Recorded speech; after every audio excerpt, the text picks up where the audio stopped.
si tout ce qu'on vous a dit sur Dieu reposait sur une incompréhension fondamentale? Une incompréhension si puissante que les autorités religieuses ont réduit au silence ceux qui la découvraient pendant des siècles. Dans les 12 prochaines minutes, vous allez découvrir pourquoi l'un des esprits les plus brillants de l'histoire a été violemment exclu de sa communauté pour avoir osé voir Dieu différemment.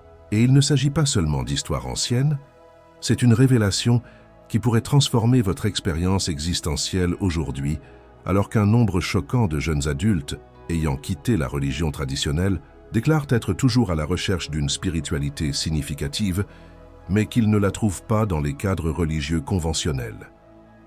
Avez-vous déjà remarqué comment les religions prétendent savoir exactement ce que Dieu veut, pense et ressent? Comme si le Créateur infini de l'univers avait des émotions humaines et édictait des règles arbitraires.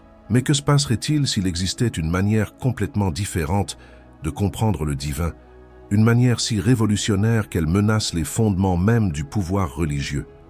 Imaginez découvrir une vision de Dieu si profonde qu'elle pourrait vous libérer de la culpabilité, de la peur et de la recherche incessante d'approbation, tout en s'alignant parfaitement sur notre compréhension scientifique moderne de l'univers. C'est ce que Baruch Spinoza a découvert, et cela lui a tout coûté.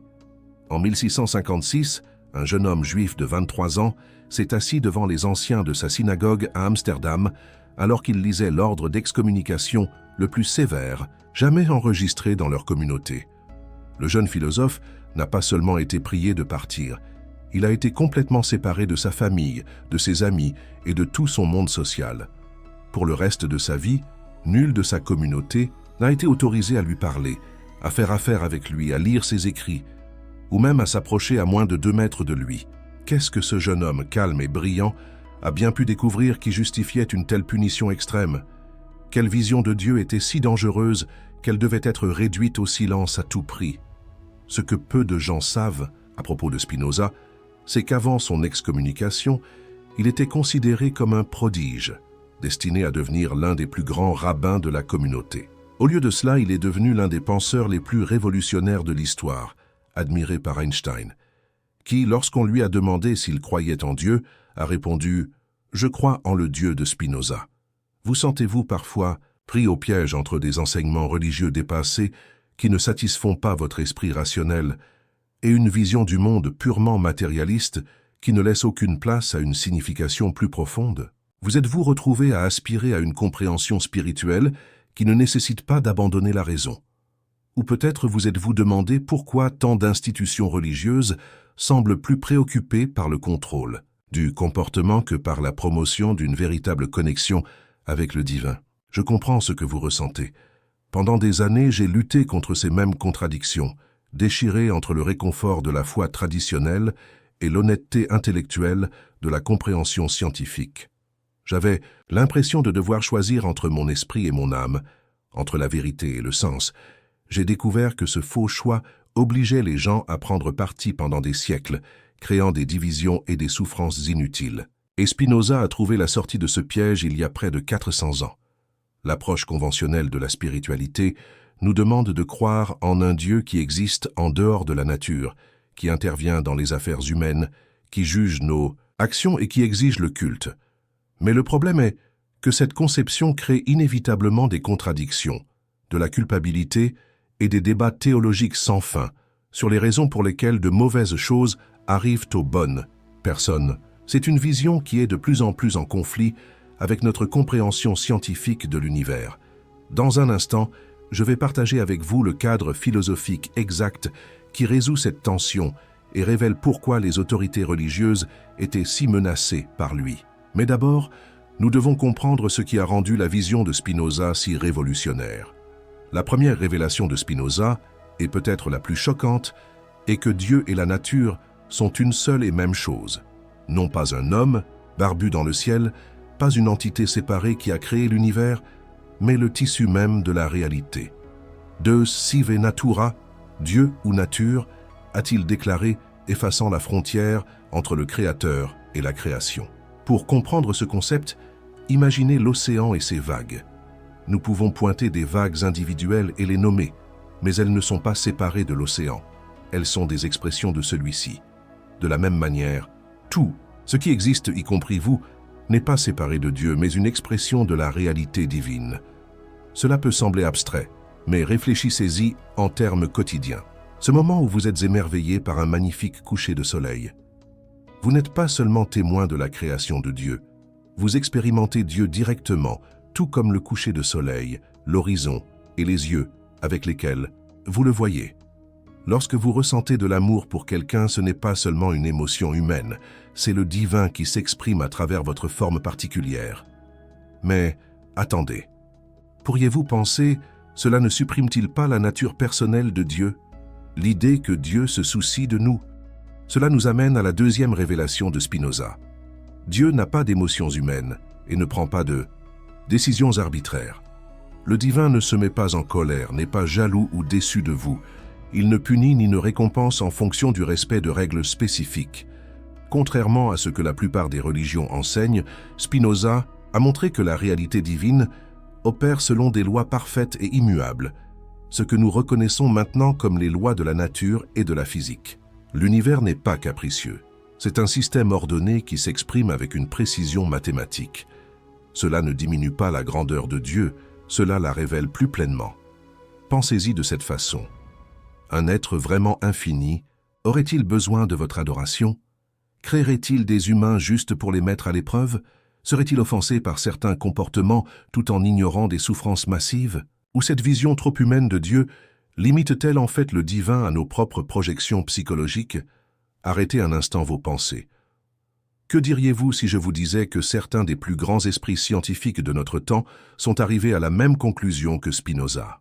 Einstein lui-même, interrogé sur ses croyances religieuses, déclara « Je crois au Dieu de Spinoza qui se révèle dans l'harmonie ordonnée de ce qui existe, et non pas en un Dieu qui se préoccupe du destin et des actions des êtres humains. » C'est la troisième révélation, qui mit particulièrement en colère les autorités religieuses, est qu'il n'y a pas de miracle au sens communément admis. Spinoza soutenait que ce que nous appelons « miracles » sont simplement des événements naturels que nous ne comprenons pas encore. Le divin n'a pas besoin de violer ses propres lois parfaites pour accomplir ses desseins. Concrètement, cela signifie rechercher la compréhension plutôt que l'intervention magique. Au lieu de prier Dieu pour qu'il suspende les lois naturelles, nous pouvons nous aligner sur le divin en comprenant plus profondément ses lois.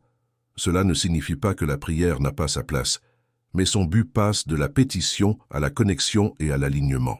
La quatrième révélation s'attaque directement au pouvoir religieux. La vérité divine est accessible à tous par la raison et l'intuition et non pas exclusive à des textes ou à des autorités spéciales. Spinoza affirmait que la Bible a été écrite par des humains dans des contextes historiques spécifiques et doit être étudiée de manière critique et non acceptée comme une dictée divine littérale. Cette démocratisation de la compréhension spirituelle menaçait les institutions bâties sur le principe qu'elles seules pouvaient interpréter la volonté de Dieu. Mais pour nous aujourd'hui, cela offre une incroyable libération. Vous n'avez pas besoin d'intermédiaire pour vous connecter à la réalité divine. Votre esprit rationnel, loin d'être un obstacle à la compréhension spirituelle, en est le chemin. La cinquième révélation remet en question nos peurs les plus profondes. Il n'y a pas de jugement dernier cosmique, ni de châtiment éternel. Pour Spinoza, l'éthique ne consiste pas à suivre des règles pour obtenir des récompenses ou éviter des punitions. Il s'agit de comprendre ce qui conduit véritablement à l'épanouissement humain et à une joie durable. Imaginez vivre sans le poids du jugement divin qui pèse sur vous. Non pas parce que tout est permis, mais parce que vous reconnaissez que les actions ont des conséquences naturelles dans cette vie. Les comportements nuisibles créent de la souffrance, non pas parce que Dieu vous punit, mais parce qu'ils vont à l'encontre de votre vraie nature et de la nature de la réalité. Le secret qui transforme tout est celui-ci. La vraie liberté ne vient pas de faire ce que les désirs momentanés dictent, mais de comprendre les causes qui vous animent. Comme l'écrivait Spinoza, plus vous comprenez vous-même et vos émotions, plus vous devenez libre. Transformons cette philosophie profonde en 3 étapes pratiques que vous pouvez appliquer dès aujourd'hui. Premièrement, pratiquez la perception cosmique.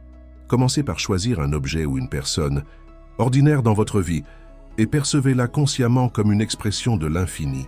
Votre tasse à café n'est pas seulement un objet manufacturé, c'est une forme temporaire prise par l'univers, avec une histoire remontant au Big Bang.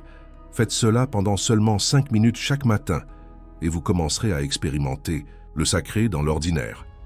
Vous pensez peut-être que cela ressemble plus à un exercice mental qu'à une pratique spirituelle. Mais c'est précisément ce qui le rend transformateur. Il comble le fossé entre la compréhension intellectuelle et l'expérience directe, modifiant progressivement votre perception de tout. Deuxièmement, adoptez la conscience causale.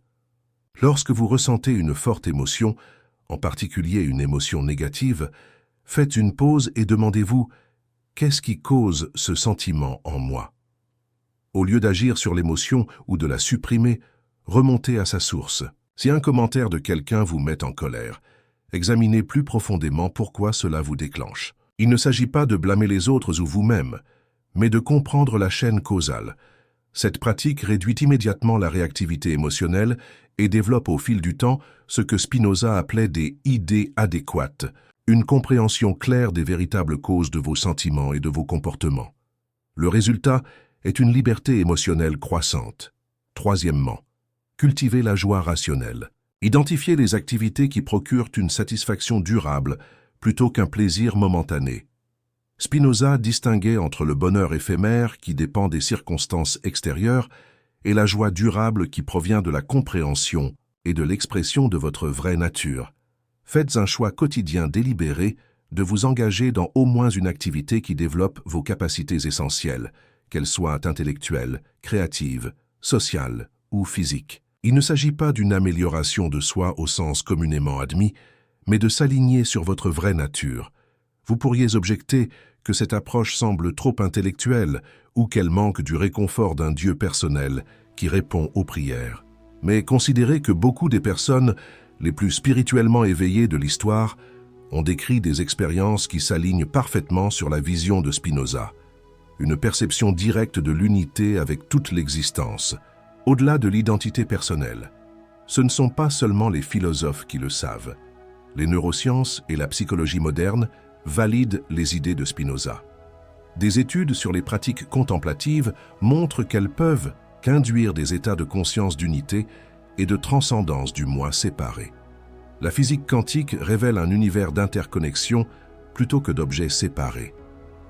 Partout dans le monde, les gens découvrent que cette compréhension n'amoindrit pas l'expérience spirituelle mais l'enrichit. Sarah, une ancienne chrétienne évangélique qui sentait qu'elle devait choisir entre sa foi et son intellect, a trouvé dans la philosophie de Spinoza un moyen d'embrasser les deux. Pour la première fois, je ne me sens pas divisée contre moi-même, dit-elle. Je peux être intellectuellement honnête et spirituellement vivante.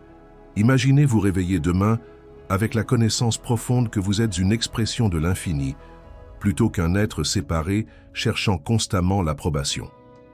Imaginez répondre aux défis avec curiosité quant à leur cause plutôt qu'avec réactivité. Visualisez la liberté de vous connecter au divin par la compréhension plutôt que par la peur. Vous n'êtes littéralement qu'à une pensée d'une expérience de la réalité complètement différente. Ce n'est pas seulement une technique, c'est un changement fondamental dans la façon dont vous comprenez votre place dans l'univers. Et même si moins de 1% des gens explorent jamais cette profondeur de compréhension, elle se connecte directement à notre désir inné de vérité, de sens et de liberté authentique. L'idée la plus profonde des révélations dangereuses de Spinoza pourrait être celle-ci. Le divin n'est pas quelque chose à craindre ou à apaiser, mais la réalité même dans laquelle nous vivons, nous mouvons et avons notre être.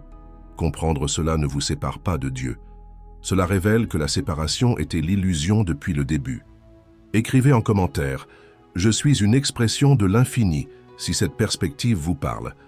Partagez cette vidéo avec quelqu'un qui lutte contre les contradictions entre l'aspiration spirituelle et la pensée rationnelle. Ensemble, nous redécouvrirons une sagesse qui intègre pleinement notre humanité, à la fois l'esprit et le cœur, dans un tout cohérent.